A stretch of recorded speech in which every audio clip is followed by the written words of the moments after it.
నేను అడుగుతా ఉన్నా, 30 గజాలలో 60 గజాలలో ఇల్లు కట్టుకుంటాడు ఉన్నోడా లేనోడా?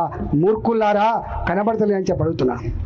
ఇంత మా ప్రభాకర్ ఒక మాట చెప్పిండు, బంజారా హిల్స్లో ఒక్కొక్క ఎకరం 50 కోట్లు, 60 కోట్లు, 100 కోట్లు గా భూములని నీ పార్టీ నాయకులు, డబ్బున్నోళ్ళు, కలిగినోళ్ళు, ఇవాళ అధికారంలో ఉన్నోళ్ళు ఆక్రమించుకుంటే దాన్ని రెగ్యులరైజ్ చేయడానికి ఇంతకుముందు చెప్పినట్టుగా జీవో నెంబర్ 58, జీవో నెంబర్ 59లో వాళ్ళ ల్యాండ్ 6 ఎకరాలు ఉంటుంది, కానీ 20 మంది పేరిట 30 మంది పేరిట చిన్న చిన్న బిట్లుగా చేసి వారికి రిజిస్టర్ చేసావు కదా కొడుక.